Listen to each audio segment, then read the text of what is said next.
Radar Esportivo, Copa do Catar 2022.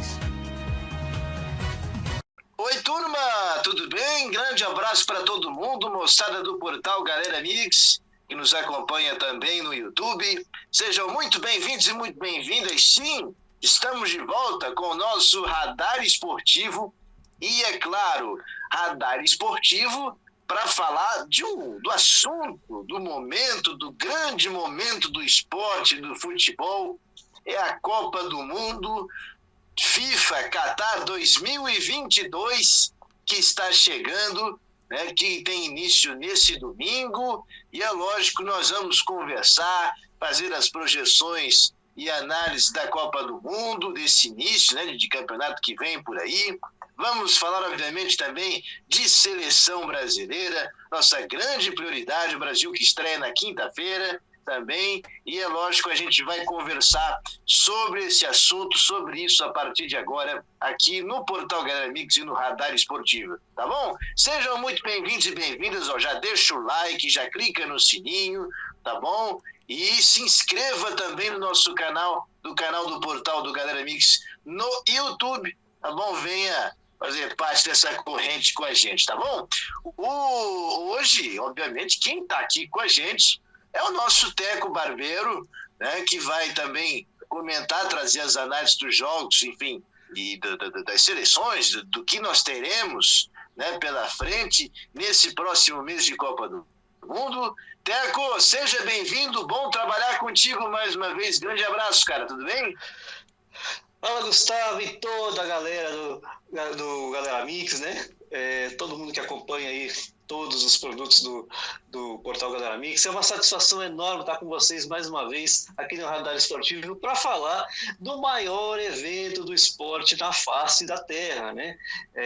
Quem é ligado no esporte que não gosta da Copa do Mundo, né? Então, uma satisfação muito grande estar aqui para falar dessa Copa que é super especial, a Copa da Mobilidade, num país diferente, e uma Copa que eu já trago o primeiro destaque, que é o período, né, Gustavo? Que é o período em que os jogadores estão aí na metade da temporada e, portanto, na melhor forma física. Então, a gente pode ver uma Copa muito intensa aí na parte física. E para nós brasileiros, e trazendo essa realidade para o Brasil, Teco, eu pelo menos não me recordava e não me recordo, essa é uma das primeiras Copas que acontece no fim do ano. Quer dizer, vai estar misturado com o Natal aqui, inclusive, né? Então, é um período que tá muito estranho, né? Porque realmente nunca teve uma Copa nesse período, e muito menos assim num período próximo ao Natal e que uma parte da população está de férias, né? Apesar dos horários dos jogos não serem tão favoráveis para a gente, que é no horário da manhã, a gente espera que haja uma reunião de pessoas, né? Principalmente nos Jogos do Brasil, que vão ser aí entre 1 e 4 da tarde, né? Então, horários interessantes para as pessoas estarem aí acompanhando. É verdade, até você falou da questão do horário, daqui a pouco a gente vai falar mais da questão seleção brasileira, mas já trazendo de antemão que o Brasil joga nessa primeira fase às 4 e à 1 da tarde, né? Então são 2 jogos às 4 da tarde e 1 à 1 da tarde. Depois nós vamos passar toda a ordem aí dos jogos da seleção brasileira, mas são horários que de uma certa maneira favorecem, né? Porque são à tarde aqui no Brasil, então você consegue pelo menos ter uma manhã, né, com algumas atividades acontecendo, com as atividades de modo geral acontecendo, e aí à tarde, obviamente, é aquilo que a gente já conhece, né? É aquela história, todo mundo diz assim, olha, não ligo para a seleção brasileira, mas chega na quinta-feira, vai estar todo mundo pronto para acompanhar o jogo da seleção brasileira, que é a seleção até agora mais vezes campeã do mundo. Então, merece o respeito e merece estar, e se espera que ela esteja nas cabeças brigando pelas primeiras posições desse Mundial. Mundial, como você falou, Teco, no Catar, né? E que a gente está vendo aí uma grande movimentação, já todo mundo chegando, enfim, no Catar. Mas, rapaz, eu tava aqui, antes da gente ir para os jogos, sabe o que impressiona? É os preços lá, né? É um negócio... É um negócio astronômico, né, Teco Barbeiro? Então, Gustavo, o que eu tenho acompanhado é que se fala que é a Copa mais cara da história, né? Tanto que esses dias aí teve muita movimentação em relação à bebida, né? Porque a gente está falando de um país muçulmano que tem as suas peculiaridades, entre elas a questão de restrição à bebida, e aí o resultado disso foi uma bebida muito restrita, né, em bares e restaurantes, não mais ao entorno do estádio como é de praxe na Copa do Mundo, e por um valor assim que é surreal para a gente aqui, vai custar R$ 75, meio litro, né? Cada copo de meio litro de cerveja. Então, os brasileiros que forem para lá se preparem para abrir o bolso, porque olha, se nós aqui estamos vivendo um período de inflação, essa inflação está triplicada no efeito Copa no Catar. Você estaria disposto a pagar R$ 75 por cerveja? Por quem sabe um copo de cerveja? Olha... Gustavo, para quem me conhece, né, Gustavo? Principalmente quem lembra aí dos programas Dicas de Economia, a dica é não comprar a cerveja por R$ 75. É verdade. Vamos ver o que... Até porque também vai estar quente lá, né? Obviamente que não é o período de maior calor, mas para a gente aqui, né, vendo as temperaturas e o relato de quem chegou lá, é realmente muito quente. Mas, enfim, é a Copa do Mundo do Catar chegando, né, começando. Muitas polêmicas no meio desse caminho, mas o fato é que nós vamos ter bola rolando já nesse domingo, né, para a Copa do Mundo. Teco, como é que você avalia, de um modo geral, as seleções? Quem que você acha aí que pode, que são aí os grandes favoritos? Quem que você coloca aí com maior força nesse momento, ou ponto de interrogação, talvez, dessas grandes seleções que nós estamos vendo aí? Como é que você vê a Copa de um modo geral? A Copa, ela vem, talvez seja a Copa mais equilibrada, né, dos últimos tempos, né? Você tem entre 6 e 8 seleções que, no meu modo de pensar, vão brigar para serem campeãs do mundo, né? Então, eu vou listar aqui algumas.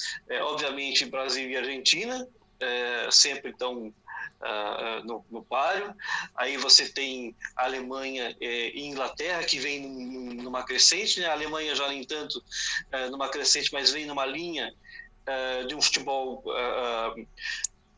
prático, né, muito bem apresentado, e precisa, né, a Alemanha é uma equipe que precisa mostrar um futebol melhor, né, porque não vem de boas Copas, e a Inglaterra a mesma coisa, só que a Inglaterra ela vem ganhando destaque, teve na final da Euro, né, então eu vejo como um time muito pronto para disputar. A Argentina, aqueles jogadores que a gente já conhece, vem com o Messi, que provavelmente é a última Copa dele, apesar de estar com o desfalque do Lo Celso no meio campo, que é um excelente articulador, né? Então, isso também está atrapalhando algumas seleções, como a França, que é a atual campeã do mundo, vem também entre as favoritas, mas tem aí dois grandes desfalques, né? O Kanté e o Pogba, que podem aí, apesar da seleção ser um bom time, mas podem fazer falta, né?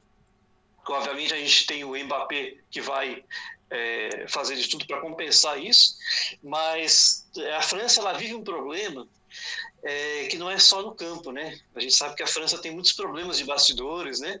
E isso, querendo ou não, atrapalha para a Copa do Mundo, né? A gente já viu experiências assim, inclusive na França, né? De 98 para 2002, foi aquele fiasco, né? Em 2002, graças a esse problema de clima, né?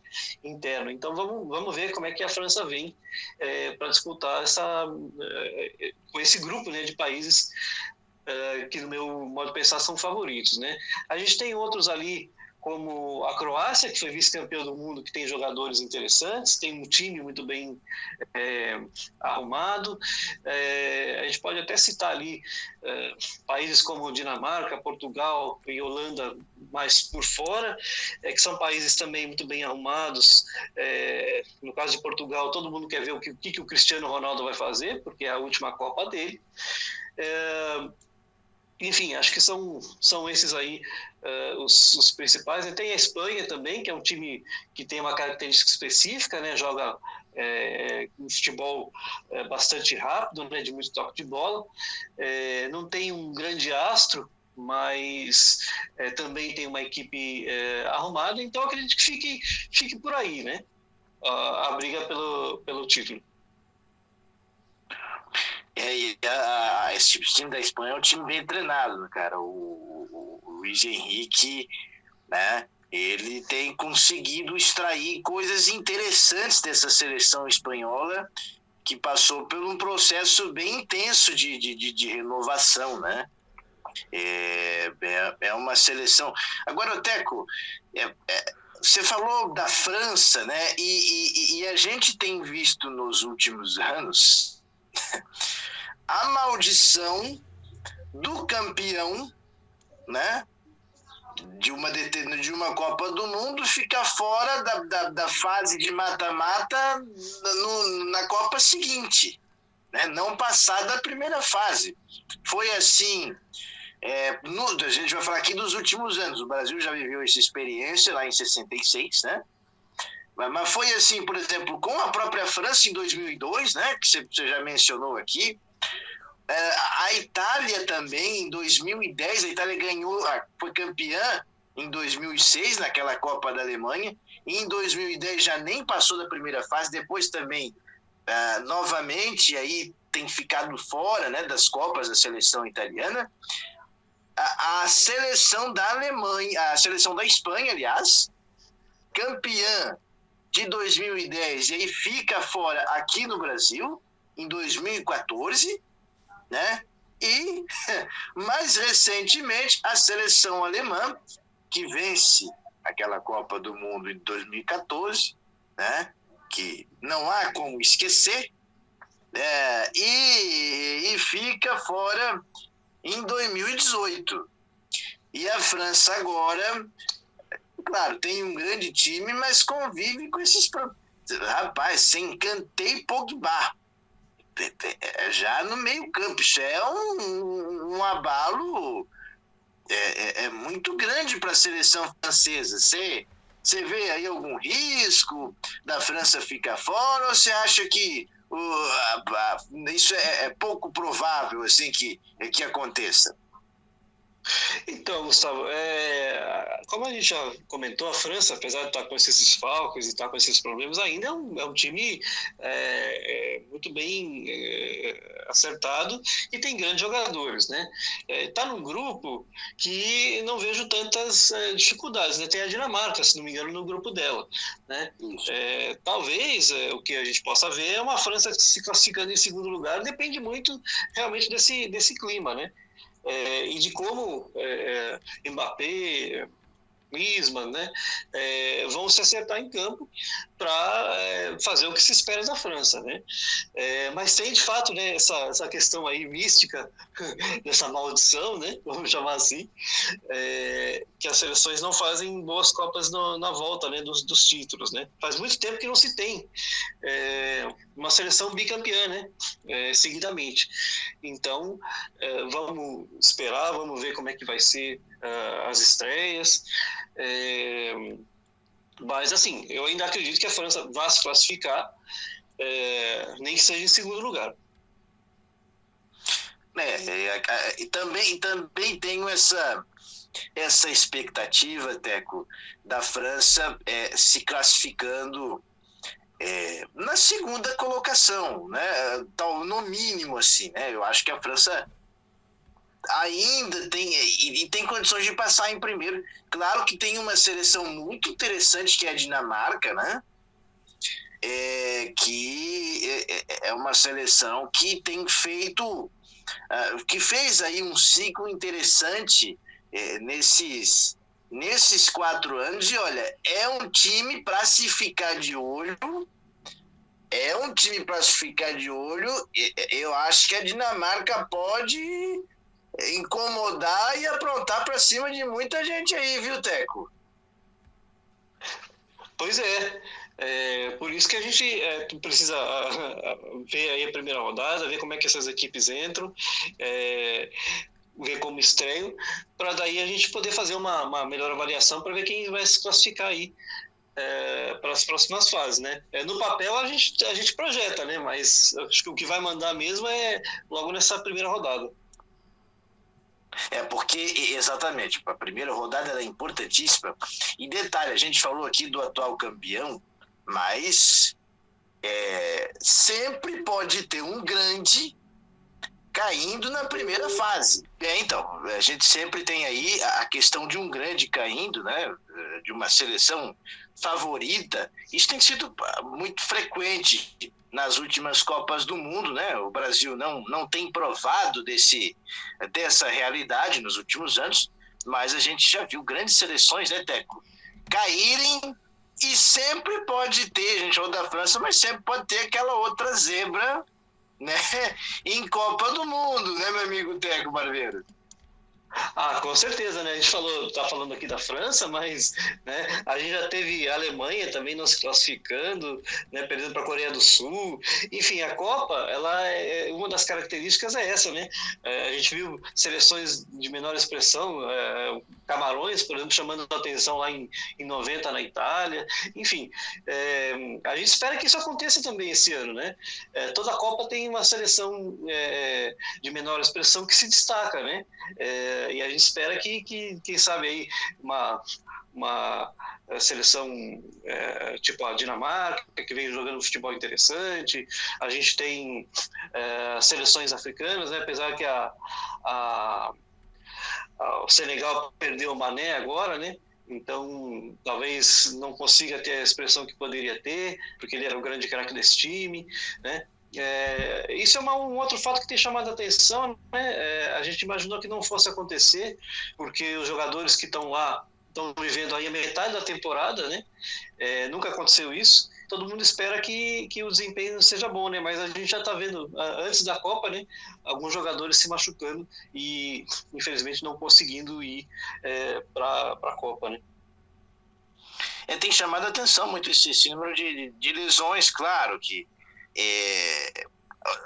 os casos são os mais variados possíveis, né? Assim, a Argentina teve problema, a França teve muito problema, né?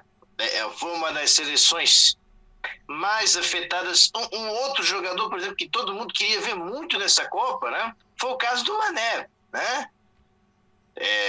Que até rolou ajuda espiritual lá para ver se poderia jogar, né, Teco? Mas a coisa, pelo visto, não deu muito certo, não deu muita liga, né?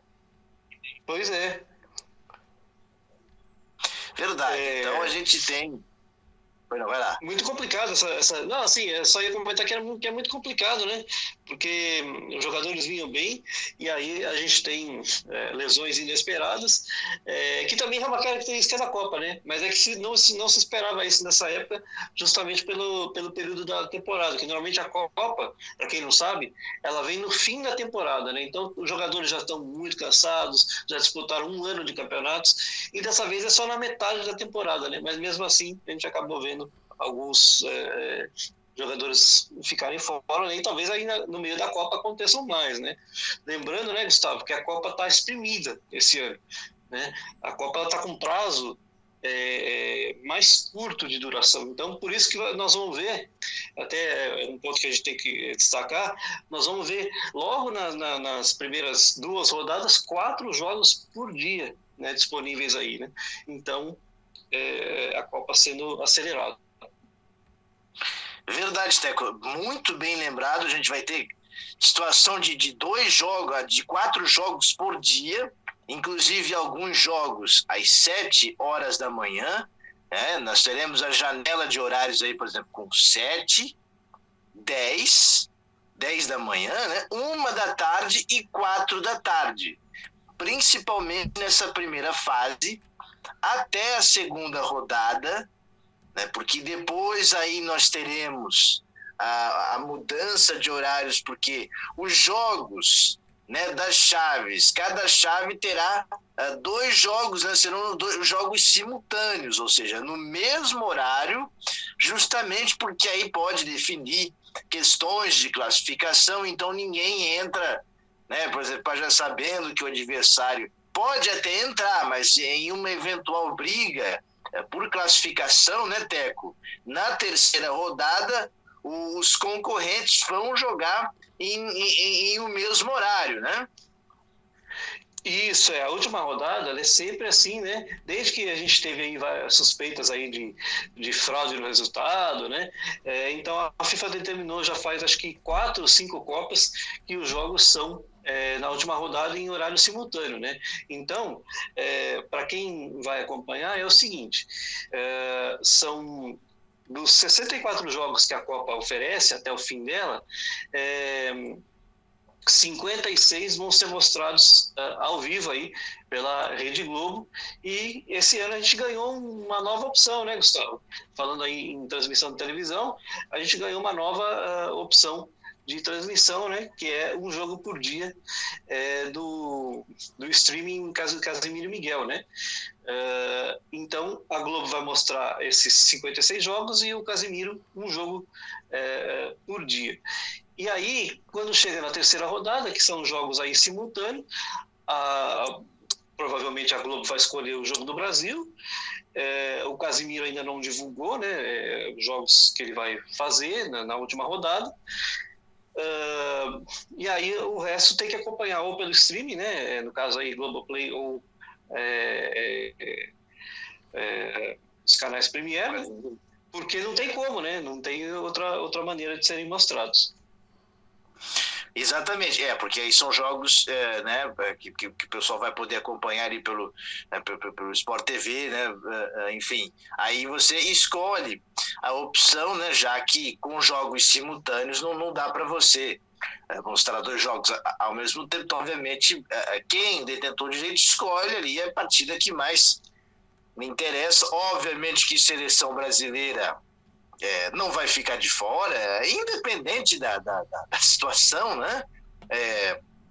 Mas a seleção brasileira, obviamente, que vai ter prioridade e preferência esses jogos. E o Casemiro, como você falou, vai transmitir. A gente vai ter, por exemplo, Copa do Mundo, né, na Rede Globo, com a TV aberta, o Sport TV na TV fechada, ou o Globoplay.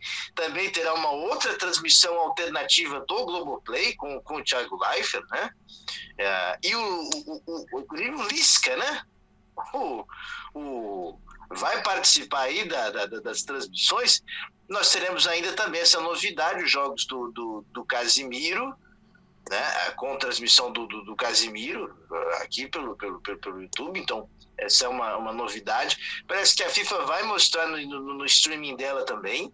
Assim, vai ter muita novidade, e o pessoal podendo acompanhar a Copa do Mundo, né, que é sem dúvida alguma o maior evento do planeta, né, e que está movimentando os corações, Teco Barbeiro, nesse fim de ano, nesse fim de 2022, esse próximo mês, né? Com certeza, né? A Copa, como a gente já falou no comecinho, né? Ninguém liga, né? Muita gente fala assim, eu não ligo para futebol, eu não ligo para isso, né? Mas começou a Copa, tem jogo do Brasil, o cara tá ligado, finge que não tá, mas tá ligado lá.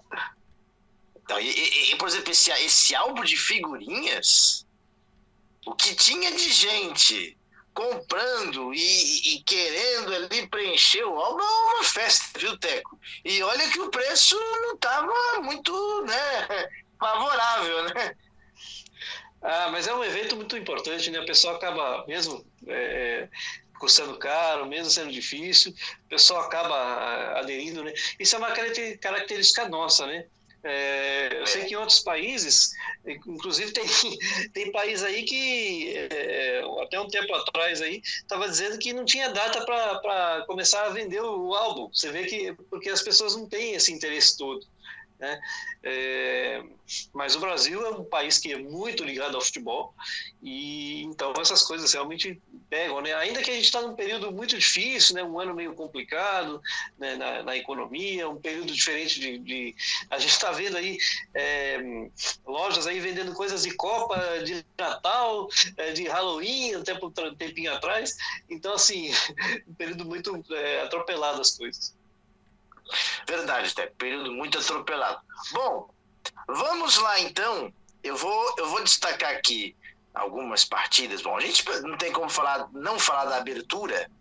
A abertura é nesse domingo, jogo 1h, envolvendo Catar e Equador, né? Então, esse é o primeiro confronto da Copa, primeiro jogo da Copa, jogo do Grupo A. Esse jogo foi antecipado, seria dia 21, mas aí não seria o primeiro jogo da Copa, mas a FIFA mudou e coloca esse jogo para o domingo, né? Para agora, domingo, 1h, né, Teco?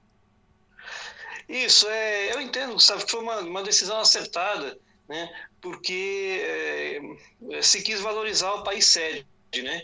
Então vai ser uma grande festa, uma hora antes do jogo, e depois aí essa partida de abertura, né, que não vai ter nenhuma concorrência, só vai ter ela nesse dia. Então eu acho justo, até para o torcedor catari ir ao estádio, né, enfim, não conflitar com outras partidas, né. Eu até acho que isso poderia ser uma praxe para as próximas Copas do Mundo, um jogo, desde que o calendário permita, né, um jogo do país sede ser um dia antes, né? Se a gente for falar do jogo, né, um jogo de duas seleções, principalmente a do Catar, né, pouco conhecidas, né, não tem nenhum jogador assim que a gente possa dar grandes destaques, mas se eu tiver que apontar um favorito, eu aponto o Equador, né? A gente conhece o Equador, joga aqui, né, na nossa América do Sul, é um time muito chato de se jogar contra, tem aí jogadores experientes, né? Então, assim, no papel, eu daria um leve favoritismo aí para o Equador. Claro que o Catar vem empolgado, está jogando em casa, né? A gente sabe que a cultura desses países premia muito, né? Então, se o jogador vai bem, aí ele pode ganhar lá uma barra de ouro, alguma coisa assim. Então, isso sempre serve de incentivo. Verdade, Teco. Lembrando que complementa esse grupo A, no outro dia, Holanda e Senegal. Aqui a gente já tem uma das seleções que nós citamos, né, também complementando esse grupo A, né, Holanda contra Senegal, que vem com grande desfalque, né? Senegal perdeu o seu jogador mais importante, né, Teco? A Holanda aqui favorita, né? Não tenho dúvida, né? Um grande desfalque para Senegal, a gente já tinha comentado, e é uma pena porque o jogo vai perder em qualidade, né? Mas a gente espera que seja um grande jogo, de duas equipes que jogam muito para frente, assim, a gente espera aí que tenha uma trocação, né? Muito interessante, mas eu vejo a Holanda, né, como favorito, até para o grupo, né? Para classificar em primeiro lugar no grupo. É verdade, a grande favorita, e aí a disputa fica para essa segunda colocação, isso pelo menos no papel, né? Isso pelo menos no papel. Agora, o Teco, a gente vai destacar mais alguns jogos aqui, e aí a gente falou, por exemplo, da Inglaterra. Você colocou a Inglaterra vai estrear contra o Irã, segunda-feira, né? Jogo, se não me engano, 10 da manhã, né? Contra a Seleção... Oi? Seleção iraniana, né? Isso, seleção. Perdão, tô vendo a tabela. Estou vendo a tabela aqui, seleção do Irã, né? A Inglaterra estreia contra os iranianos. Aqui não, né? Na Inglaterra, num grupo também que, em tese, ela tem muita tranquilidade para passar. Não vejo aqui, pelo menos, grandes complicações, né, Teco? Não, a Inglaterra pegou um grupo muito tranquilo, né? E mesmo porque vem apresentando um bom futebol, né? Jogadores aí que vem fazendo diferença nas equipes que jogam, né? Foi muito bem na Euro, foi muito tranquilo aí na classificação para o Mundial, então não vejo absolutamente nenhum problema, né? O Irã é mais uma daquelas seleções que vem aí para compor a Copa, né? Enfim, a gente espera que a Inglaterra faça um jogo tranquilo e passe também com tranquilidade pelo grupo. Verdade.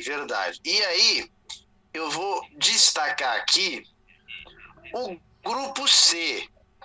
Por que o grupo C? O grupo C, porque nós temos os hermanos, os nossos hermanos, que irão estrear na terça-feira, né? Vamos destacar aqui, trazer aqui, primeira rodada, o jogo de terça-feira, tá bom?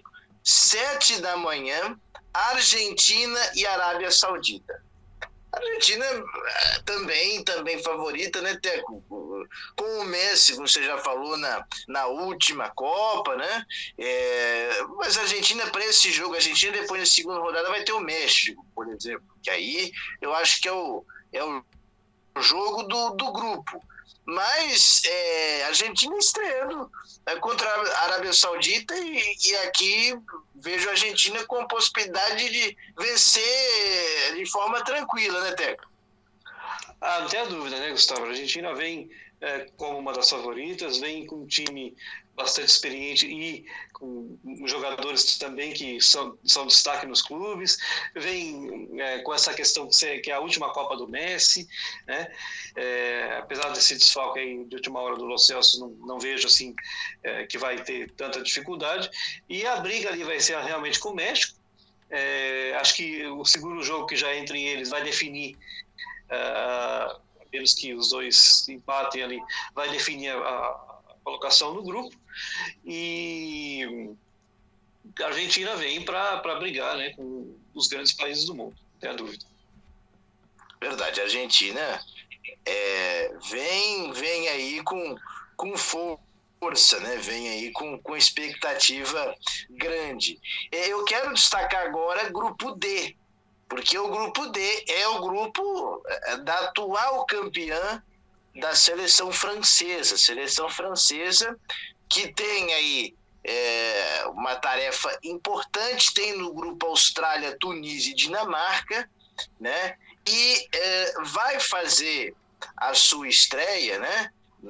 Nessa semana na Copa do Mundo, jogo na terça-feira, né? Vai jogar nessa semana, né? A França joga com a Austrália, né? Então o primeiro jogo da França é contra a seleção da Austrália. Aqui também a gente vê um amplo favoritismo da França, né, Teco? E aí, para complementar o grupo, Dinamarca e Tunísia, né? Dinamarca é uma seleção interessante. A França aqui, né, na teoria, passa com tranquilidade também, né? Então, é aquilo que a gente comentava, né, Gustavo? Para mim, a briga da França é com a Dinamarca nesse grupo, né? Nenhum dos outros países faz muito à frente. Claro que a gente sabe, no caso da Austrália, ela vem com aquela característica de jogo bem fechada, né? E isso às vezes dificulta, né, para uma seleção que joga de uma maneira mais aberta, né? Então a França vai ter que trabalhar muito, talvez pelos lados do campo, para encontrar os espaços.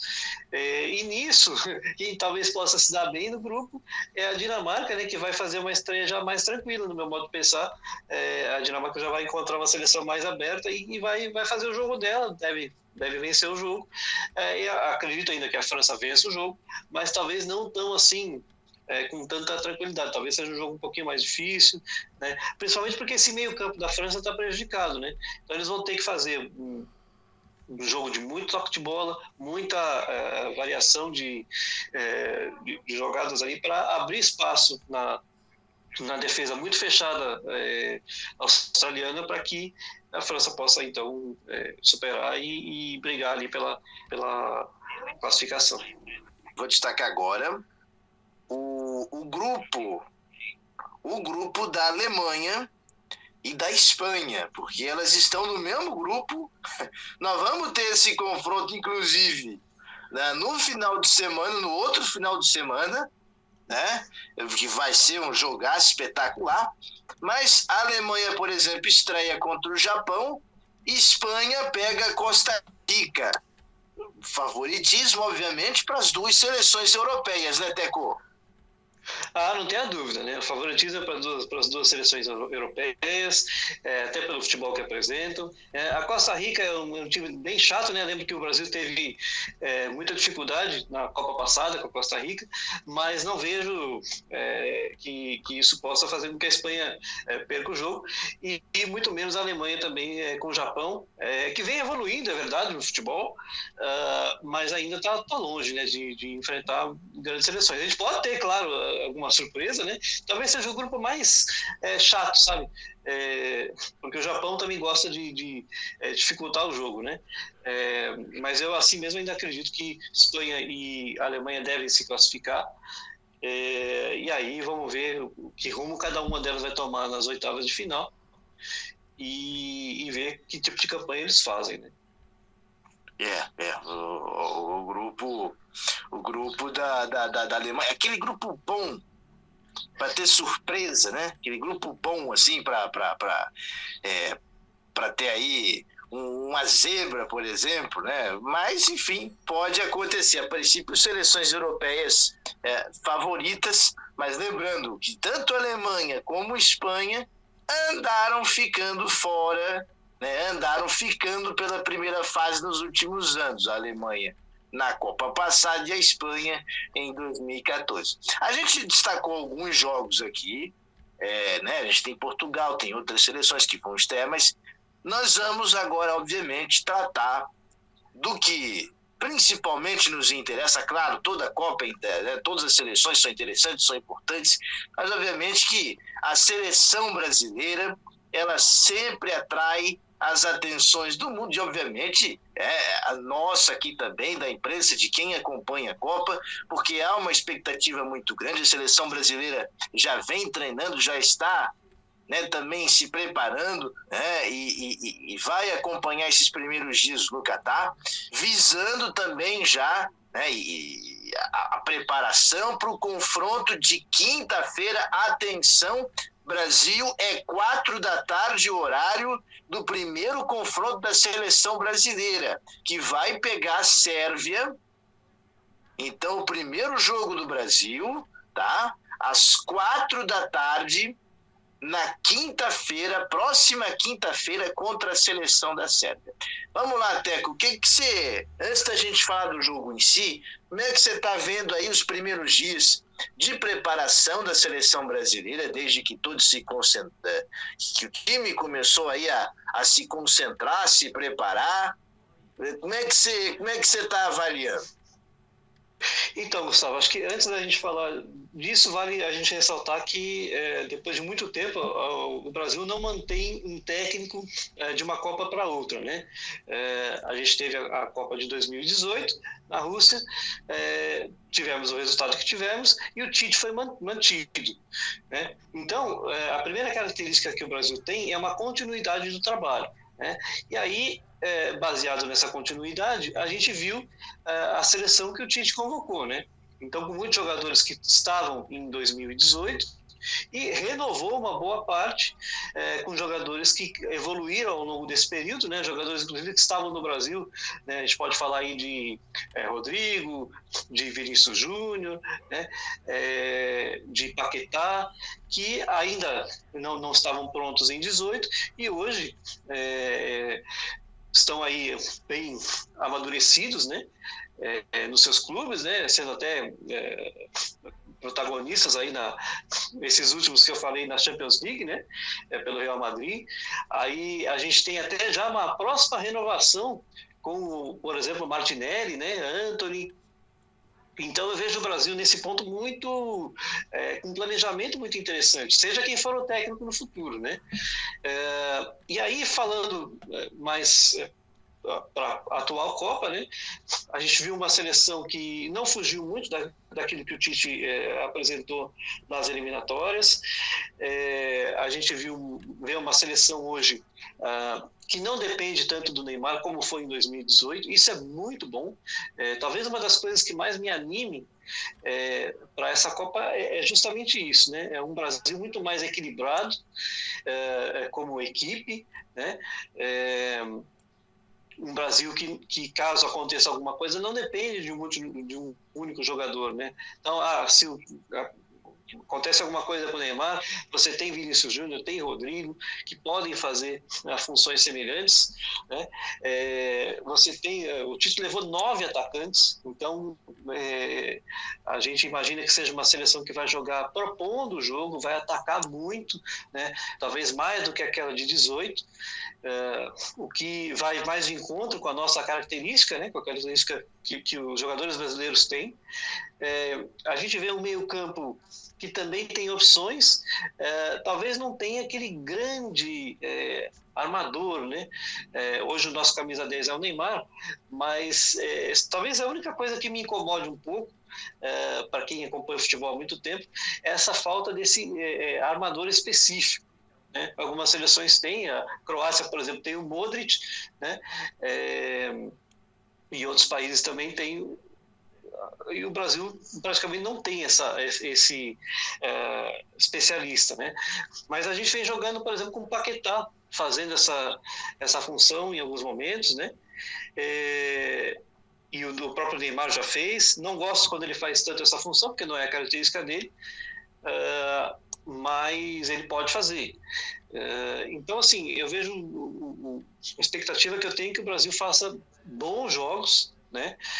Vai depender muito, obviamente, da condição técnica de cada atleta nosso, porque o Brasil expressivamente vive disso, né? Se a gente pegar todo o histórico de Copas, o Brasil sempre foi destaque na questão individual técnica, né? E dessa vez não é diferente. Agora, vai pegar uma seleção da Sérvia, que é um daqueles times que dá trabalho, né? Não tem grandes destaques, mas tem um time coeso, um time que tenho certeza que vai vir jogar mais fechado, vai esperar o Brasil propor o jogo e vai explorar os contra-ataques, né? Porque a camisa do Brasil é pesada, então todo mundo sabe que se o Brasil não fizer, o outro time não vai fazer, a menos que seja um time do mesmo tamanho, né? Como, sei lá, a Argentina, a Alemanha, Inglaterra, aí sim, mas essas outras equipes não. Não é um grupo tão simples que o Brasil pegou, porque além da Sérvia a gente tem a Suíça, como o Gustavo já citou aí, Suíça que a gente já encontrou na Copa passada, né? Foi 1-1 esse jogo. Suíça também com uma característica muito defensiva, né? E de volta, de contra-ataque, né?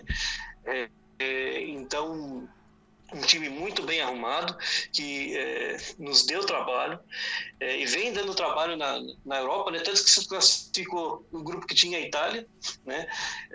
Que vinha jogando o melhor futebol do mundo naquela ocasião, e a Itália não se classificou para a Copa e a Suíça está aí, né? Então, assim, o Brasil vai precisar mostrar tudo que sabe em termos não só técnico, mas o Tite vai ter que estar muito atento para variar taticamente, para sentir o jogo, né? Como ele muitas vezes diz, né? O campo fala, né? Ele vai ter que estar pronto para ouvir o campo, né? E eventualmente fazer aí as alterações que precisar para mudar características de jogo, né? Porque vai encontrar pelo menos essas duas seleções mais fechadas. Depois a gente tem Camarões, que já é uma seleção com outra característica, né? As seleções africanas, elas propõem mais o jogo, porque jogam mais abertas, né? Elas não se preocupam tanto taticamente, mas são seleções que jogam muito duro, né? Então eu espero que o Brasil, quando for pegar Camarões, já esteja classificado, para não depender aí, de um jogo um pouco mais duro fisicamente, que a gente sabe que as seleções africanas têm essa característica, para não ter que decidir, né, nessa última rodada a sua classificação. Pois é, Teco, você falou, por exemplo, que a questão que o campo fala. E é um detalhe importante, o Tite precisa saber ouvir o campo, porque diferentemente das últimas Copas, e mais especificamente da Copa de 2018, como você falou, o Tite também era o técnico, né? O Tite está na sua segunda Copa do Mundo. Em 2018, nós não tínhamos, por exemplo, todas essas opções do meio para frente em jogadores que pudessem mudar a história do jogo. E hoje o Brasil tem esses jogadores, nomes que você já citou, o próprio Rodrigo, né? Vinícius Júnior, que pode ser titular ou não, Rafinha, Antony, o próprio Gabriel Martinelli, que alguns contestaram, mas é bom jogador, pode, né? O Brasil ainda vai ter um Pedro, né? Gabriel Jesus, o Pedro, o centroavante, né? Que é um jogador de área mesmo, que pode estar sendo aproveitado pelo Tite. O Brasil vai ter opções para que o Tite consiga mudar jogos, porque naturalmente e obviamente vão surgir situações na Copa do Mundo em que o Brasil terá dificuldades, né? E aí o Tite, como você falou, tem essas opções, mas vai precisar ouvir o campo, principalmente em jogos difíceis e em ferrolhos que vão ser armados aí contra o Brasil, né? Pois é, por isso que eu quis destacar a primeira continuidade do trabalho do Tite, porque ele não conhecia uma Copa do Mundo, ele nunca tinha vivido uma, e ele passou por 18. Então agora ele vem mais amadurecido, vem com um time diferente, como a gente já falou, justamente com essas opções para mudar a característica dos jogos, né, à medida que ele vai encontrando essas dificuldades. Por isso também chamei a atenção do fato de não ter essa Neymar dependência, que foi o que caracterizou o 18, né? Todo mundo foi para cima dele, depois ele já não veio bem para a Copa, né? Que depois a gente ficou sabendo disso só depois, né? E aí aconteceu da forma que aconteceu. Hoje não, né? O Brasil ele vem realmente com essas opções,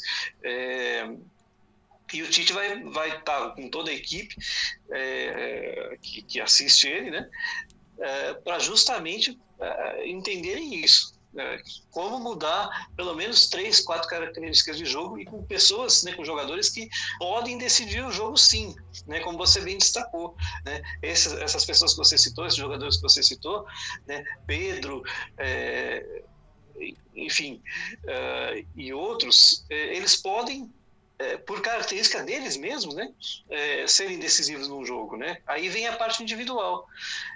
Então, por isso que eu acho que a seleção pode sim fazer uma ótima campanha, tem que ser apontada como uma das favoritas, como já vem sendo, né? Não sei se é a favorita, aí eu acho que não dá para apontar isso, não dá para apontar nenhuma seleção, essa aqui é a favorita disparada, e isso acho que vai ser vai trazer um nível técnico para a Copa muito bom, a partir daí das oitavas de final, a gente vai ver um nível técnico muito alto, muito bom, e aí vamos ver como o Tite vai se comportar. Teve essa polêmica aí do Daniel Alves, né? Pois é, o que você achou, velho? Então, a gente sabe da característica do Daniel Alves, a gente sabe do espírito vencedor, né? Talvez é o maior jogador vencedor de todos os tempos, e foi nesse sentido que o Tite trouxe ele. Agora, eu penso o seguinte, se ele queria trazer o espírito do Daniel Alves, se ele queria trazer, enfim, a composição de grupo do Daniel Alves, então, por que não convidou o Daniel Alves para fazer parte da comissão técnica, né? E não abriu mais uma vaga?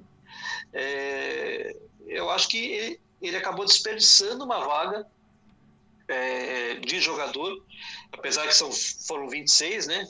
Mais do que na outra Copa, ainda tem isso, e você tem mais alterações hoje em dia, né, do que na última Copa, e isso vai permitir uma mudança em características de jogo que não tinha antes, né? Um outro fato que tem que ser citado. Verdade, bem agora. Se você trouxe uma pessoa que você não imagina que vai entrar no campo, por que você trouxe numa vaga, né? Convida para a comissão técnica, convida, né, para dar palestras para os jogadores e tal. Então, eu só acho isso. Acho que poderia ter trazido um outro atleta e trazido o Daniel Alves de uma outra forma. Até porque a lateral direita está muito claro, foi uma carência da seleção nos últimos anos, né, Teco? Só que a gente teve jogadores, por exemplo, que sequer tiveram uma oportunidade, né? E o Dani Alves não tá jogando, gente. É verdade que o Dani Alves não joga nem em clube hoje. Então isso é que é... Você vê, por exemplo, aqui o Marcos Rocha jogando no Brasil. É um cara que está em atividade. Por que não teve oportunidade? Então, aí que tá, ele defende, né, o Tite defende todo o histórico do Daniel, e defende mais o fora de campo do que o dentro de campo, mas aí tá, né, eu até achei estranho nenhum jornalista colocar isso. Por que não convidou o Daniel Alves para estar na comissão técnica, né? Você tinha outros jogadores aí, né? Exato. Então, assim, você trouxe um jogador que não vem atuando, teve que fazer treinos à parte aí para estar com outra condição física. É um cara que já tem, né, quase 40 anos, né? Então, assim, pensa num jogo que precise, né, substituir o lateral, e ele vem e pega um cara 20 anos mais novo que ele, correndo ali, que também acabou de entrar, correndo atrás, né, na frente dele para ele correr atrás. Vai ser difícil. E ali, já que trouxe ele, então, eu espero que o Tite tenha armado um esquema com ele ali na lateral e trazer alguém para fazer a cobertura dele. Porque, por mais que ele não desça, digamos, que ele fala, fica aí, a idade pesa. E o Dani Alves nunca teve histórico de marcar, ele nunca foi um grande marcador. Ele nunca foi. Né? Ainda mais agora com a idade e com forma física, né? Assim, questionando, não forma física, é uma questão de lesões, de problemas que o Dani Alves teve. Então, acho que é muito isso, assim, eu acho bastante pertinente, e tudo isso, repito, numa posição que todo mundo sabe que é carente no Brasil, que é a lateral direita. Aliás, ambas as laterais. Né? A gente viu e tem ali, ele pode, por exemplo, jogar com o Militão quando for usar o Dani Alves ou alguém para fazer aquela cobertura ali, porque o Militão até veio dali da posição, né? Mas aí ele tem que mudar o time, mas veja, muitas vezes no meio do jogo não dá para você fazer isso, né? Você vai colocar o Dani Alves com 20 do segundo tempo, né? E aí o outro time vai lá, coloca com 25, coloca um outro cara justamente para fazer as costas dele. E vai virar uma avenida aquilo ali. Pois é. Esse aqui é o grande problema. Agora, falando de formação, de questão tática, Teco, como é que essa seleção deve entrar em campo? Bom, principalmente do meio para frente. A defesa a gente já, né, me parece que está bem consolidada, né? A gente está vendo algumas discussões. Meio campo também, né, do meio para frente, Casimiro joga. E aí vamos ver. Ele pode jogar com, imagino que essa até deva ser a formação, com Fred, Paquetá, Neymar. E aí, aí agora nós temos uma dúvida, né? Se ou ele entra com o Vini Júnior, ou ele entra com o Rafinha. O Rafinha tem jogado bem, né, na seleção, nos jogos que fez. Quem que você acha, né, além do Richarlison? Quem é que você acha? Ele entra com o Vini Júnior ou não? Então, voltando aí pro meio-campo, a briga para mim está ali entre Bruno Guimarães, né, que seria o reserva ali, que ele pode talvez vir com ele, mas não acho que venha, né? Eu acho que vai ser esse time base que você falou, sem o Vini Júnior também, porque é o time que já vinha jogando. Eu acho que ele vai sentir como que essa equipe se comporta, né, no jogo de estreia, vai pesar o entrosamento, vai pesar o que ele viu nos últimos jogos, né, desse time base jogando, né, que pensa assim, ó, você no lugar do Tite, você colocaria o time que você vem usando e sabe como se comporta, ou um time novo que você está testando agora para a estreia da Copa, né? Eu acabaria colocando o time base, né? Aquele time que eu conheço como se comporta. No meio do jogo, né? Digamos, a Sérvia está muito fechada, né? Rafinha não vem conseguindo se destacar, está sendo encaixotado lá. Vamos colocar o Vini Júnior para ser um driblador ali, para fazer aliviar um pouco para o Neymar, né? Para ter essa opção. Ele tem, né?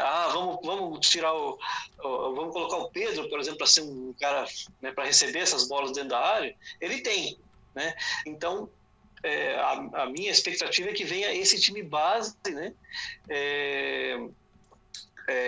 Ali com qual é o nome dele, Gustavo? No meio campo que você falou? Me foge a memória agora. Tu tem o Paquetá? Não, que joga do lado dele, o Fred. Isso. O Fred. Então ele vai jogar com o Casemiro, isso, com o Fred como esse segundo homem ali, né? Isso aí. E com o Rafinha que vem jogando. Caso não dê certo, caso ele veja que o ataque não está produzindo, aí ele pode. Aí sim, acho que provavelmente ele colocaria o Vinícius Júnior, né? E aí, numa próxima alteração, se for preciso, digamos, para alimentar essa área, né? Ele pode pôr um cara. Eu gostaria muito de ver, né? Um cara tipo Pedro, né? Para receber as bolas. Como um centroavante nato, né? Porque ali você tem caras que nem o Jesus, o Gabriel Jesus, ele não é esse camisa 9, né? Pelo menos não vem se mostrando tão eficiente assim nessa posição. Já o Pedro que é esse cara, né? E foi isso que trouxe ele para a seleção, né? Ser um cara móvel, né? Apesar de ser muito móvel, Pedro, ele é muito móvel, né? Ele é um cara, né, que tem um físico que ajuda ele a ser móvel. Então, incomoda ele não é né? ele incomoda, E aí ele pode abrir, inclusive, espaço para vir cara como o Richarlison de trás, porque ele incomoda muito, né? Já o Gabriel Jesus é uma outra característica, né, de mais movimentação, de um ataque praticamente sem um 9, né? E aí, de novo, aquela história de ouvir o campo. Porque o Tite insistiu com uma forma. Porque numa Copa do Mundo você tem que ter e saber o momento certo de mudar. Tanto na questão durante o jogo, como na escalação inicial. Por exemplo, a gente viu aquela insistência em 2018 do Tite com o Gabriel Jesus, por exemplo, que num jogo que até antes da Copa era o centroavante, e depois teve que vir naquela Copa para acompanhar a lateral. E que foi uma coisa que ninguém entendeu e foi motivo de crítica na época, né? Por que ele insistiu tanto com o Gabriel Jesus, não na questão de 9, porque o Gabriel Jesus nem fez a função de 9 naquela Copa, que era o que ele vinha fazendo antes. E aí o Tite coloca ele para jogar acompanhando o lateral. E nessa Copa, o Tite não pode perder para teimosia. Eu acho que essa é a questão. Porque opções, Teco, ele vai ter. Nós temos uma seleção. Se olhar o nome, uma coisa que não tinha. Então, pois é, mas aí tá, esse é o ponto que eu ia chegar. Em 2018, não tinha o Pedro, por exemplo. Né? Não tinha esse cara. Se a gente for olhar a seleção, ela não tinha esse caminho. Hoje nós temos. Né? Então, realmente, por isso que ele vai ser mais cobrado, né? para mudar características se for necessário. Ele mesmo falou isso, trouxe esses caras porque eles podem mudar o jogo, palavras dele. Então, ele vai ser cobrado justamente por ter dito isso. Então, se ele insistir no mesmo time, e esse time não funcionar, esse time for encaixotado, o ataque for parado, ele vai ser obrigado a mudar, porque senão acabou para ele. Né? Ele vai sofrer muitas críticas, né, por não usar os próprios jogadores que ele mesmo disse que poderiam mudar o jogo. Ele, por exemplo, no ataque, ele deve entrar com o Richarlison por coerência, porque o Richarlison vem fazendo muitos gols. Embora eu gostaria de ver o Pedro titular, mas eu acho que o Richarlison, que também não é um 9 nato, é bom, né? Não é esse jogador, mas só que o Richarlison tem uma sombra que é o Pedro. Ele tem essa sombra, ele tem esse jogador. Ou os dois até podem eventualmente jogar juntos, mas hoje, para o que o Tite está pensando, pelo menos nesse primeiro momento, eu vejo que é isso, Teco. Não sei se você pensa da mesma forma. Ali você tem todo mundo brigando meio com todo mundo, né? Então você tem o Richarlison com o Pedro e mais você pode até colocar o Gabriel Jesus mais ou menos nessa briga, porque dos lados você tem Rodrigo, você tem Vinícius Júnior, tem Paquetá, né? Brigando ali para fazer o meio e o segundo atacante, né? Até inclusive, caso, por exemplo, o Neymar não possa jogar, um desses pode fazer essa função, por exemplo, o Vinícius Júnior pode fazer a função do Neymar, e aí abre uma outra vaga, né, para ele, por exemplo, colocar um Gabriel Jesus fazendo um segundo atacante, mandando bola para o Richarlison ou para o Pedro, né, sendo ali aquele ponta clássico, né? Enfim, opções ele tem, né? O que eu gosto nessa seleção é que ele trouxe muito jogador leve, né? Se quiser inventar mais um pouco, você tem Antony, você tem, né, Rodrigo, que são jogadores leves, dribladores, né? Não, e detalhe, a gente não falou de um jogador. Você tinha comentado da questão do armador. O Brasil, em tese, tem esse jogador hoje no elenco, só que ele não é titular. Ele até pelos nomes que tem. Você acha que o Everton Ribeiro, em algum momento, ele pode vir a ser esse meia que a seleção eventualmente vai precisar? Então, a gente não tinha falado dele ainda, mas sim, né? O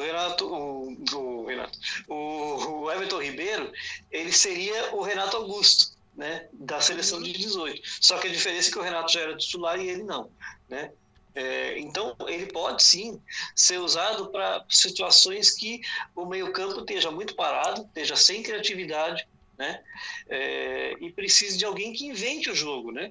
E o Everton Ribeiro pode sim fazer essa função. A gente não viu ele fazendo ainda, né, da seleção, por isso que eu até falei que não tinha, né, mas como por característica nós temos, mas tem que ver nos treinos, né, se o Tite pôs ele para fazer essa função, né, que aí seria um meio armador mais clássico e que teria que alimentar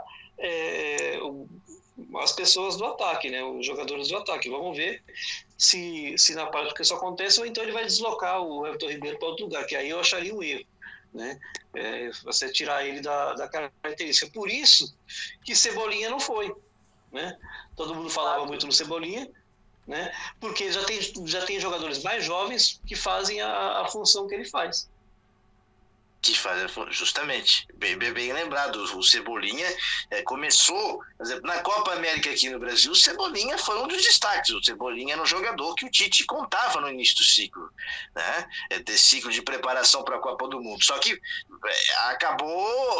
acabou perdendo espaço, né, Teco, e para essa questão que você mencionou agora sim. Então, o Everton Cebolinha ficou de fora. E o Everton, só que o detalhe, o Everton Ribeiro, por exemplo, jogando dessas opções que a gente colocou, vai ficar de fora, né? Ou no meio do jogo, ou se for eventualmente para começar jogando. alguém, eu acho que daí para mim perderia a vaga o Fred. Então, aí seria uma briga ali entre Fred e Paquetá, para ver quem sairia, né, para esse. Isso, para que o Everton Ribeiro entrasse ali nesse lugar. O que, se a gente for ver em termos de opção, é muito bom, porque você não sabe o que pode acontecer, né? Pode ser expulso, pode machucar, né? Então você tem essa opção. Outro que poderia ter estado na seleção, mas também foi, entre aspas, superado, é o Gabigol, né? Que talvez eu levaria ele no lugar do Gabriel Jesus. Nesse momento eu vejo o Gabigol no momento melhor que o Gabriel Jesus, né? Só que como ele joga aqui, né, acaba sendo preterido, né? Por não ter grandes enfrentamentos, né? Apesar de ter levado o Pedro, que também joga aqui, mas é outra, né, característica. Tanto é que o Dorival colocou os dois para jogarem juntos e vem funcionando, né? Eu acredito que poderia até ser uma outra opção, mas o Tite preferiu o Gabriel Jesus. Então, são assim, a gente, e acho que essa é uma diferença de 18 para agora, que a gente tem opções. Você vê quantas possibilidades a gente discutiu aqui da seleção brasileira do meio para frente. Quantas alternativas. Aí você tem Rafinha, Vini Júnior, Antony, Martinelli, jogadores que podem. O próprio Jesus às vezes pode jogar ali pelos lados, pode ter. O Brasil tem o centroavante que não tinha antes, vai ter o Everton Ribeiro como um possível meio armador, se houver a necessidade. Né? Você tem como volantes ali Fabinho, você tem o Casimiro, né? A defesa tá consolidada, me parece, né? Agora você vê quantas opções que a seleção brasileira tem. Agora, uma pergunta: você acha que o fato de não ter enfrentado seleções europeias pode complicar para a seleção brasileira, Teco? Assim, a gente se incomoda com isso porque a gente não viu como que a seleção se comportou como uma grande seleção, né? Mas não foi por culpa nossa, né? As seleções não tinham agenda, preferiram, né, fazer a Copa das Nações, Nations League lá, e acabaram não enfrentando o Brasil, assim como a Argentina também não, né? Então a gente se incomoda porque a gente não sabe como esse time que o Tite montou vai se comportar, ele só vai ver na Copa. Agora, todos os jogadores ali se conhecem, né? Não tem nenhum que não tenha enfrentado os outros ali, das seleções deles europeias, né? Então, assim, dizer que o Brasil não jogou com grandes seleções e perdeu a Copa por isso, não vejo o menor cabimento. Se fossem jogadores que só jogassem aqui no Brasil, né, e tal, e não conhecessem as características e tal, aí a gente podia dizer, faltou essa vivência, mas não é o caso, né? Verdade. Agora, Teco, eu até não ia comentar esse assunto, mas eu acho que essa Copa do Mundo e a vitória da seleção brasileira, um eventual título, ele vai ser importante para o país, obviamente. O Brasil, depois de 20 anos, né, poder de repente conquistar um título, o hexacampeonato, ser a seleção mais vezes campeã do mundo. Importante para todos que estão ali, jogadores, para o Tite como técnico. Mas eu acho que esse título, essa possibilidade, se vier, ele vai ser muito importante para os treinadores brasileiros. Por que eu estou dizendo isso? E acho até que isso veio em um momento desnecessário, mas a gente obviamente vai comentar aqui. Há alguns dias atrás, o Caio Ribeiro, da TV Globo, cravou que o novo técnico da seleção brasileira, após a Copa do Mundo e após a saída do Tite, independente do que aconteça, o Tite deixa o comando da seleção brasileira, isso já foi colocado por ele. O Caio Ribeiro crava que Mano Menezes será o novo técnico da seleção brasileira no pós-Copa do Mundo. Eu condiciono isso a um treinador brasileiro, por exemplo, a questão do título, do hexacampeonato, eu vejo que ficaria mais fácil para se colocar um brasileiro no lugar do Tite. Agora, e se algo der errado? A minha questão agora é essa. Mas, assim, o que você acha? O que você acha dessa história do Mano? Né? Porque já está se falando no pós-Copa. Inclusive de quem seria o substituto do Tite. O que você acha, Teco? Então, eu super respeito o Caio, né? Virou um grande comentarista, e ele disse que trouxe que é informação, não é nem opinião, né? Mas eu faço uma ressalva aí que me parece um pouco precipitado a gente já dizer que isso é cravado, né? A gente não sabe como é que vai ser a repercussão pós-Copa, né? Realmente você traçou em 2 cenários, né? O Brasil campeão do mundo é uma coisa, o Brasil saindo da primeira fase é outra, vamos dizer assim, né? Porque a cobrança vai ser muito maior. Imagina se o Brasil não se classifica, por exemplo, né? Faz jogos muito apertados e não se classifica. Os treinadores brasileiros vão estar muito embaixo, né? E o Brasil vai clamar, né? Vai pedir uma mudança forte, né? E você tem técnicos, inclusive aqui no Brasil, do exterior, que estão pedindo passagem. Você pega aí, não tenha dúvida que, por exemplo, torcedor mais aqui São Paulo e Sul, por exemplo, vai se interessar por Abel Ferreira, né? Na seleção, né? Caso seja uma tragédia a Copa, né? Agora, caso o Brasil seja campeão do mundo, né, e faça grandes jogos, né, o Tite seja incontestável, a tendência para o treinador brasileiro, que nós temos vários em condições técnicas, né, mas os mais recentes aí que estão sendo falados, do meu modo de pensar, ainda não estão preparados, né? Que é o caso, por exemplo, do Dorival Júnior, vem se falando muito nele, mas até 6 meses atrás o Dorival estava esquecido. Daí ele foi para o Ceará, estava fazendo o trabalho dele, e aí pintou o Flamengo, pronto, o Dorival virou o melhor técnico do mundo, né? Acho que não é assim. Você tem outros aí, no caso, por exemplo, o Cuca, que não vive um bom momento hoje, mas já fez grandes trabalhos. Você tem o próprio Mano, né, que já fez bons trabalhos. Aí teve um problema na seleção que a gente não sabe exatamente o que foi sacado. Depois, né, teve um momento de muita baixa, né, fez um trabalho ruim no Bahia, aí depois ficou parado e agora voltou para o Internacional fazendo um bom trabalho, mas foram 6 meses de bom trabalho, né? Enfim, aí se fala muito em técnicos como, diz que essa semana houve uma sondagem com o Guardiola pediu 24 milhões de euros por temporada. Então, assim, negócio absurdo, né? Não tem como, né? Você tem aí alguns técnicos como JJ, né? Jorge Jesus, também especulados, né? Porque hoje os técnicos portugueses são os que estão dominando o Brasil, né? E, portanto, estão chamando a atenção. Mas o que me incomoda na CBF é ainda a falta de um comando mais claro, né? A gente não vê o Edinaldo em nenhum momento falar assim, ó, nós queremos um treinador com uma característica X. A gente não sabe, né?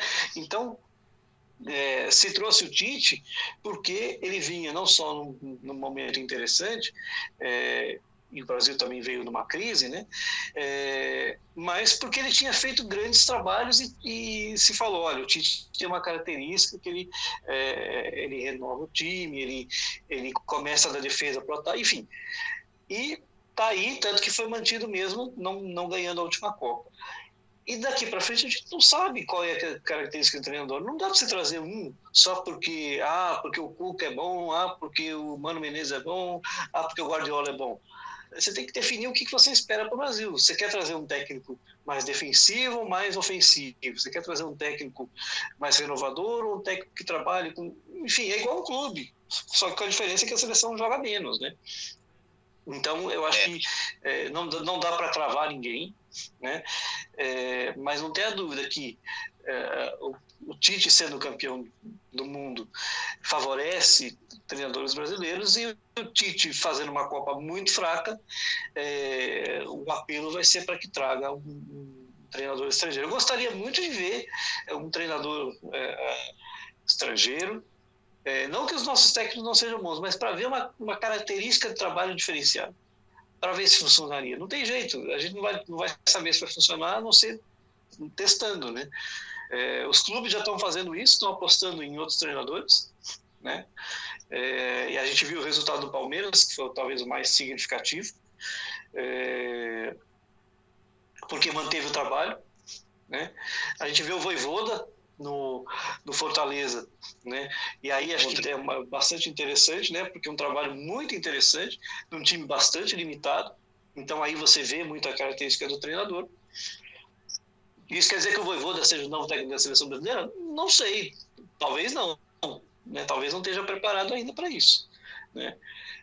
Tanto que a gente comentou aqui fora do ar, né, Gustavo, que eu acho que o Vojvoda poderia alçar novos voos para ele se testar, né? Mas então é isso, acho que a seleção precisa primeiro entender o que ela quer para depois ir buscar um treinador, mas já era tempo de fazer isso. Até porque, e também assim, também não dá para ficar condicionando o resultado. Não, se for água é uma coisa e se for vinho é outra, né? Imagina, se o Brasil ganha, vai ser o técnico, quer dizer, brasileiro. Se não ganha, é estrangeiro. Mas não tem característica. Mas o raciocínio da CBF, me parece que é esse. Pelo menos até agora é o que vem demonstrando. Vem demonstrando, a CBF não sabe o que vai fazer. Tá bom, vamos dizer, estão falando no Mano porque o Andrei seria o próximo diretor de seleções, mas não é o Andrei Santos, que é o ex-presidente. Essa é a característica que nós queremos. Porque o novo coordenador técnico se dá bem com o treinador X. Não pode ser assim, né? Não pode ser essa o que define um técnico. Pois é. Não, porque se ganhou de tal time vai ser o técnico, mas se perdeu Gente, eu acho que esse é o problema do futebol brasileiro. Não, queremos um técnico que privilegie o jogo ofensivo, né? Que eu acho que seria o ideal para o Brasil, principalmente com as opções que tem e com essa geração que para o futuro vai ter opção. O novo treinador, quem vier depois do Tite, não vai poder reclamar de opção. Pois é. Se falou muito em até Fernando Diniz já foi citado. Olha o trabalho que ele fez no Fluminense. Então, já está pronto para a seleção. Gente, é um absurdo. Mano, Fernando Diniz é uma salada, hein? Então, o trabalho é igualzinho um do outro, né? Então, assim, não dá para ser assim, né? Quando você define um padrão de treinador e faz um trabalho a longo prazo, a tendência é que a coisa funcione. Então vamos fazer o seguinte, vamos esperar que um técnico aí que a gente não conheça, de repente sei lá, o técnico da Croácia faz uma Copa do Mundo extraordinária, chega na final de novo, né? Então vamos trazer o técnico da Croácia para o Brasil, né? Sabe, não pode ser isso. Não pode. A gente sabe que é esse o raciocínio que a gente está vendo, né? E é o cálculo que todo mundo está fazendo. Porque o cenário, até o momento, é esse. Né? É lógico, não é uma discussão para agora, isso é uma discussão para pós-Copa do Mundo. Esperamos que o Brasil seja campeão. Hoje o Tite é o melhor treinador brasileiro. Então, claro, né, em atividade, eu vejo, né, por isso que está na seleção. E por isso que os treinadores brasileiros vão ser colocados tão à prova. Eu acho que essa Copa do Mundo ela vai ter esse papel. O que a CBF vai fazer? A CBF não sabe, a gente também não, né? Mas, bom, se a CBF não sabe, é demais ainda. Pois é. Assim, a única coisa que eu sei, duas coisas que eu sei, que a CBF não sabe o que quer e que o Tite, se ele for campeão do mundo, ele vai buscar desafios na Europa, porque está mais do que na hora de um treinador brasileiro fazer sucesso na Europa. Né? Eu não consigo entender por que treinadores brasileiros não são como os argentinos, que estão aí em grandes clubes, já tiveram em grandes clubes, e a gente não emplaca. Né? E os portugueses estão vindo para cá, outros treinadores já passaram por aqui, né? E a gente não vai. Né? Agora o Antônio Carlos Zago fez sucesso na Bolívia. Legal, mas e daí? Né? Cadê um técnico em um grande clube da Europa? Né? E o Tite se foi o Luxemburgo, né? Pois é, que fez um trabalho fraco. Pois é. No Real Madrid, com aquele time. O último foi Vanderlei Luxemburgo. Então. Pois é. Não, o Filipão depois, né? O Filipão no Chelsea. Foi ruim também. Foi ruim. Foi ruim. Os trabalhos, então, são pontos de alerta, né? São pontos de alerta do que a gente vai ver para os próximos anos na seleção brasileira. E acho que em termos de futebol brasileiro, a gente já viu o movimento nos clubes muito claro, mas a questão da seleção brasileira é realmente assim, tudo muito aleatório. Se fala, a gente ouve falar em Mano Menezes, Fernando Diniz, Abel Ferreira, Guardiola, tudo numa mesma semana, gente.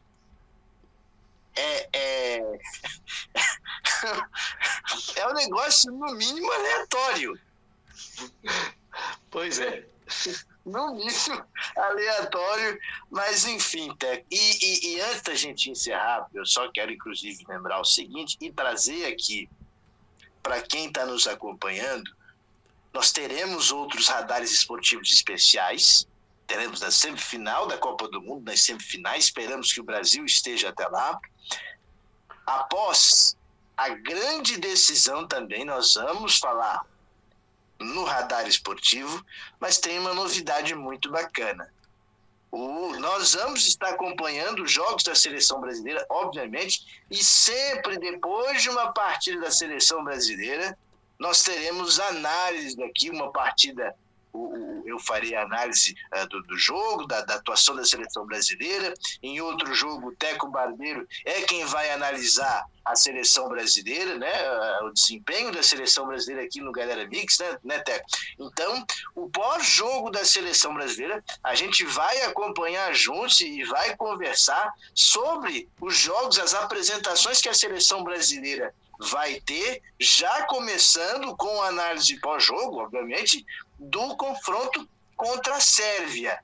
Quinta-feira o jogo é às 16h, então logo depois ali, ou ainda na quinta ou na sexta, nós já teremos análise do pós-jogo, do que se viu, do que se observou da partida contra a Sérvia, né, Teco? E assim como os outros adversários também, né? Com certeza, Gustavo, vai ser um trabalho bem bacana que a gente vai fazer. Vão ser análises curtas, né? Pontuais, assim, logo depois do jogo, assim, como você já falou, ou no máximo no dia seguinte, mas a gente vai trazer uma análise bem sintetizada daquilo que foi o jogo, de como o Brasil se comportou, se teve algum destaque, né? E o que esperar para a próxima partida. Verdade, então acompanhe o nosso trabalho de cobertura da Copa do Mundo também. Enfim, gente, seleção brasileira, então, repetindo, quinta-feira, vamos lá, vamos aos jogos, né?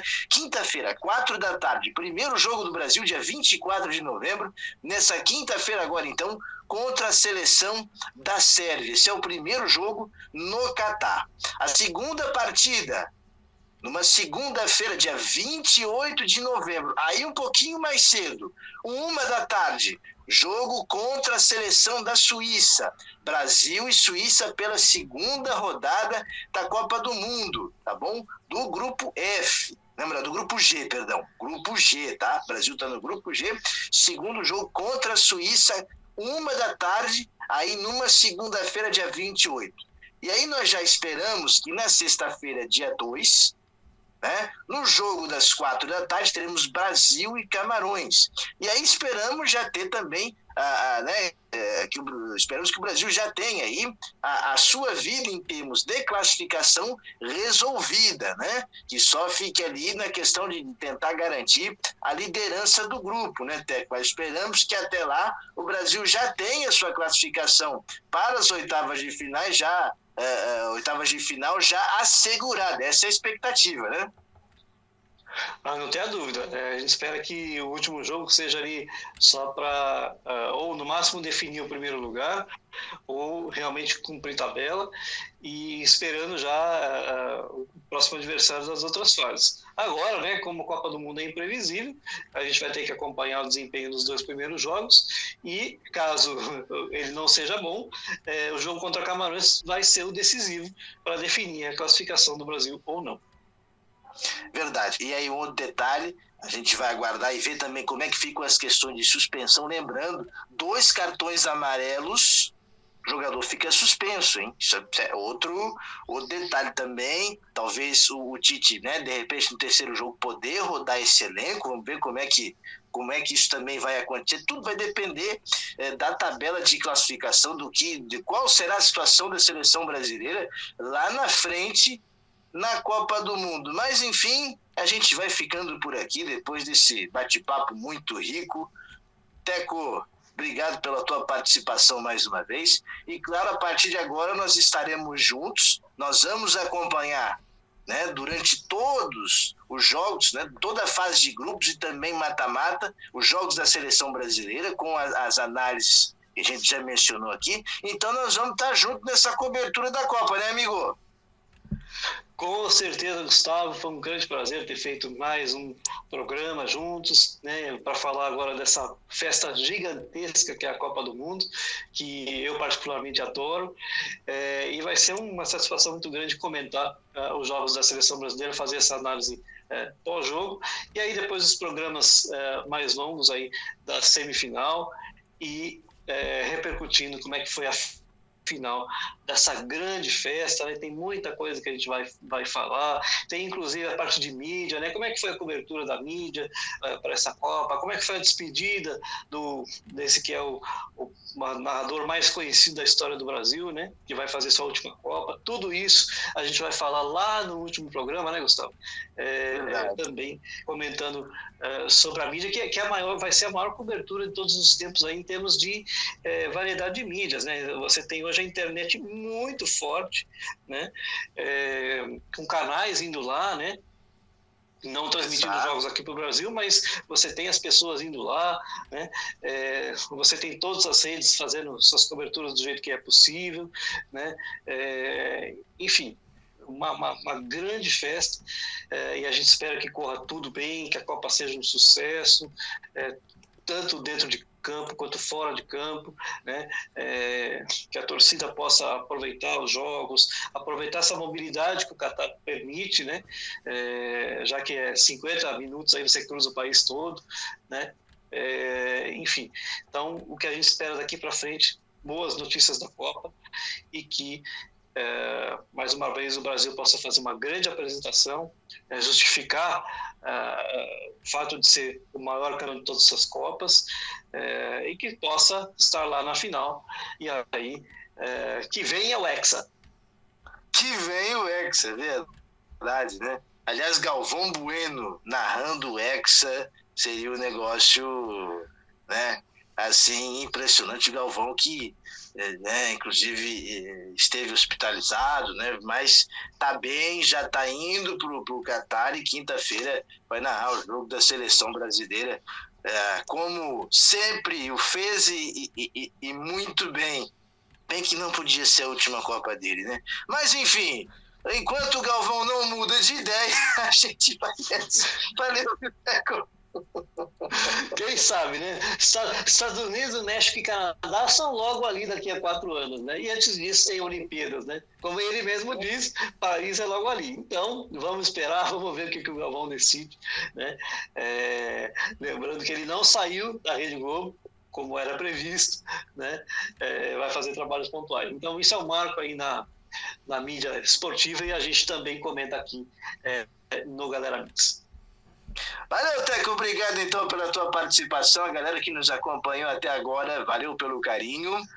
Então, lembrando, a nossa cobertura especial do Portal Galera Mix está só começando com o nosso primeiro radar esportivo. Depois nós temos as análises dos jogos da seleção brasileira, o pós-jogo, tá bom? Já começando com Brasil e Sérvia, a primeira partida da seleção, e depois os radares esportivos, os podcasts, né? E nós teremos aí nas semifinais e também na grande decisão, após a grande decisão, né? Enfim, para repercutir, esperamos que com a seleção brasileira lá também. Gente, obrigado pela audiência, se inscreve aí no canal, tá? Do YouTube, tá bom? Ativa o sininho, deixa o seu like, se inscreva aqui, compartilha, manda para os amigos, manda para quem ama o futebol, tá bom? Conteúdo vai ser bem legal, a cobertura aqui do Portal Galera Mix. Então, gente, obrigado pela audiência, pelo carinho, um grande abraço, uma excelente Copa do Mundo e lembrando sempre, se tá na rede, é gol! Para continuar fazendo conteúdo e quem sabe expandir o projeto, o canal depende de contribuições. A chave Pix do canal é essa aí. Você pode ajudar, mas claro, só se você quiser. Muito, muito obrigada por ver esse vídeo até o final.